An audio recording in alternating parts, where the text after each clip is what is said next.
And here we have Rosovaja Agvarel, and I may be really mispronouncing that.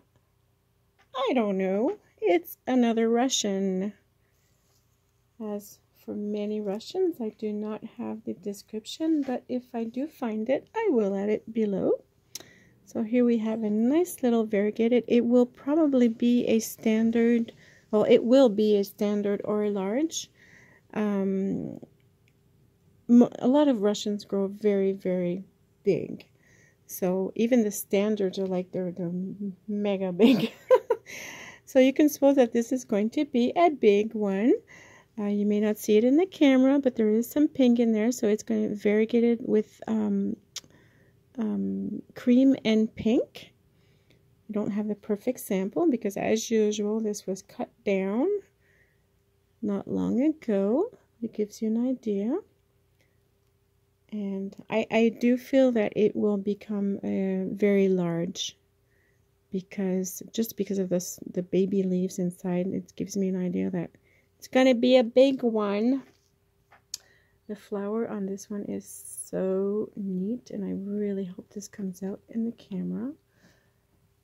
It's not a thumbprint, but I almost want to say it's a mix between a thumbprint and a chimeral flower. And it's like pastel. It's candy pink, but it's like pastels at the same time. It's like the color ran. Very, very nice. I don't know if you understand what I'm saying, but very, very beautiful.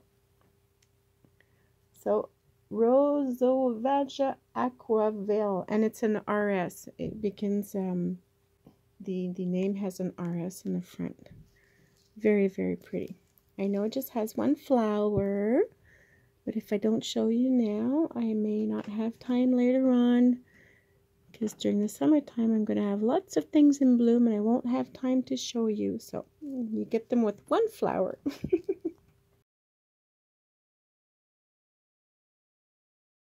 Et voici RS Rosovaja Agvarel. C'est une russe, je le prononce probablement pas bien.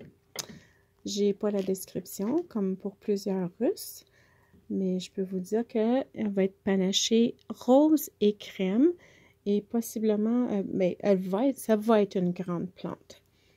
Soit que c'est une grande standard ou une large, et je crois qu'elle va être très grande juste par rapport à ce que je vois pousser. Les jeunes feuilles sont fortes, sont grosses, et puis ça me donne l'impression qu'elle va être très, très grande. La fleur, elle est écœurante. C'est dur à décrire. On voit quand même bien dans l'image. Attends un petit peu, je vais la lâcher. Je vais la mettre, l'installer pour qu'on la voit bien. Il ne faut pas que je touche parce que ça branle. Oui, dans le titre, il y a c'est comme de l'aquarelle. Je comprends pourquoi ils l'ont mis dedans. C'est comme un mélange entre un... Je sais pas comment dire en français. En anglais, on dit un thumbprint. C'est comme si on avait pris le pouce puis on l'a étampé. C'est comme un mélange de ça et une chimère, une bande chimérale. C'est comme une couleur pastel. Elle est très rose bonbon, mais en même temps, on dirait que ça donne l'impression que la couleur, elle a coulé, là. En tout cas, je sais pas si ça sort bien dans la photo, mais moi, en personne, c'est ça que je vois. Très, très, très jolie. Comme pour la majorité des Russes, je vous dirais que ces tendances vont probablement être très, très fleurifères. Elle va fleurir beaucoup, c'est ce que je veux dire. Je sais même pas si c'est un mot, fleurifère. Mais, ouais. Alors, RS Rosovaja Aquarelle. Lorsque je vais trouver la description, je vais l'ajouter ci-dessous. En attendant, on y va avec qu'est-ce qu'on voit avec nos yeux. Et je suis consciente que je vous montre une plante qui a juste une fleur dessus. La raison pour ça, c'est que la saison va bientôt commencer. J'en profite pour vous montrer des choses. Sinon, en pleine saison, je ne sais pas si je vais avoir le temps de prendre des plantes individuelles comme ça et vous les montrer. Alors, c'est mieux que rien. Et si dans le futur, je refais une vidéo avec la plante plus grosse en fleurs, je vais juste en refaire une nouvelle. C'est juste que j'ai peur de ne pas avoir le temps. Et puis, on en profite pour l'instant. J'ai le temps.